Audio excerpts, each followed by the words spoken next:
Donald Trump has been up in pretty much every poll in the Republican primary over the course of the past couple of months, with one outlier where Ben Carson was up by a point, but it didn't turn out that way. It was an actual outlier. But now Ben Carson is up big, specifically in Iowa, and Donald Trump is not taking it well at all. So first, let's look at the results of the poll showing Ben Carson at 28 points to Donald Trump's 20. Up by 8 over the former frontrunner. Marco Rubio up to 13 points there. Ted Cruz, the only other one to break double digits.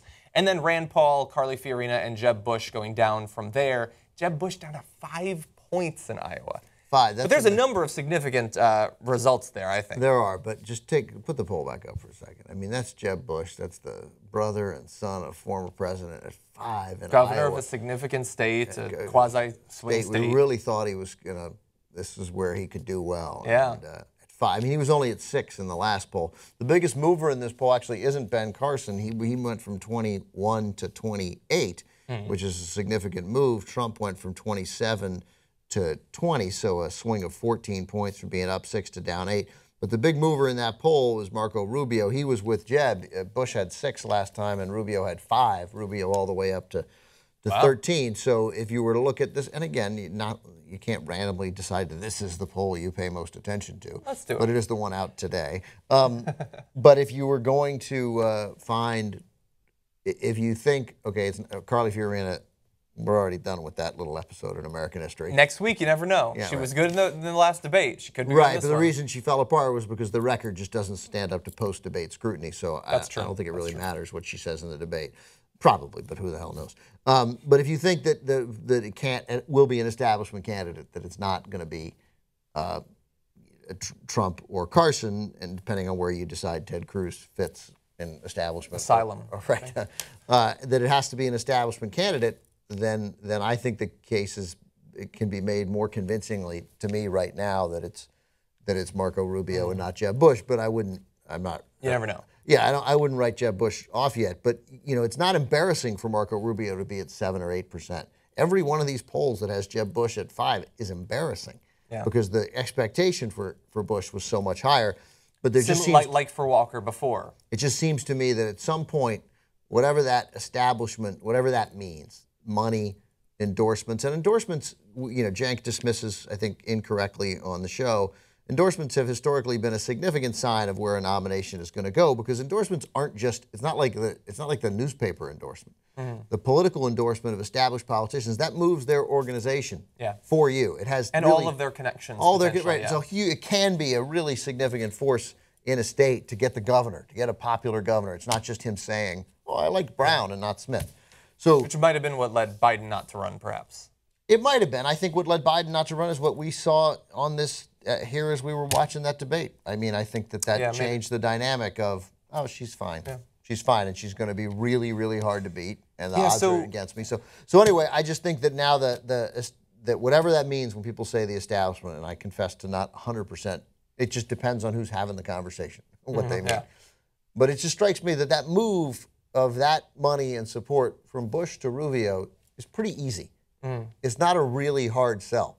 Yeah. Okay, all right, fine, I'll do Rubio. Yeah. I mean, it's odd that they're fighting because politically they're very similar. What makes the fight clear is that they're fighting over the same the same potential resources. Right, the same potential resources. Rubio recently having to explain that he would not be in the pocket of the Kochs, I think unsuccessfully. And it's interesting to speculate why the movement for Rubio, coming quite a while after the last Republican debate. He recently came out and said that 9/11 was Clinton's fault. I doubt that moved this. It could be that he's got a good ground game in Iowa. I'm not entirely sure. But let's talk a little bit about Carson over Trump, because that is a big move. As you said, it's a double-digit swing overall when you look at the moves of both. We have some indication as to why that might be. Women back Carson over Trump 33 to 13%. And white evangelicals support him 36% to Trump 17%. Now, this might go back to what we said when he spoke before the National Day of Prayer or whatever. They had like 30 of those events. And they didn't buy what he was saying about just waving the Bible around. They weren't buying it. And that might be a problem for him going forward if he's not able to get more than 17% of white evangelicals, especially in some of these early contests. And so Carson, again, very big. We'll have to see if this is an outlier or not. But we do know, and I know that this is something you're interested in, we've been sort of wondering when Trump finally goes down, not necessarily out of the race, but not in first, a place where he feels very comfortable, how will he respond? And we have an indication after he went down in this latest poll. This was tweeted out from his account. Ben Carson is now leading in the polls in Iowa. Too much hashtag Monsanto in the hashtag corn creates issues in the brain. Hashtag Trump, hashtag GOP. Yeah, that is, and so Trump retweets this. You know, Cenk and I have famously, among people watching the show, have this $50 bet that Trump's not in the top 3 by November 15th. I'm probably going to lose that bet. It's coming up. But any day he could quit, I feel like. So, but one of those theories was I thought as soon as he was behind that he would, we knew it would be interesting, and Cenk doesn't even disagree with it, that he would be a petulant child as soon as he, well, I mean, it took hours, less than hours. It took like an hour for that to happen. That poll came out and Trump was like, nah. And so we saw one thing. He knows what Monsanto is, though. Well, yes. That's impressive for him. So, but he knew to, so he acted like a petulant child because he doesn't like losing, right? And he can't handle it, right? And then, even more so, he apologized. Yeah, why don't we put that up? Yeah, so that's the tweet that followed that, sort of, a Trump apology. The young intern who accidentally did a retweet. So it was an intern, and even the intern did it accidentally. The young, slow, new intern who didn't have training yet. Probably Mexican. Let's be real. He's probably Mexican. That's what he's implying there. Yeah, the young intern. Whatever adjective you need. It was that stupid person. He's not even human. He's an animal. The young intern who acted. First of all, I mean, even his diction on that is weird. Who accidentally did a retweet? Did a retweet. Did he do a poopy too?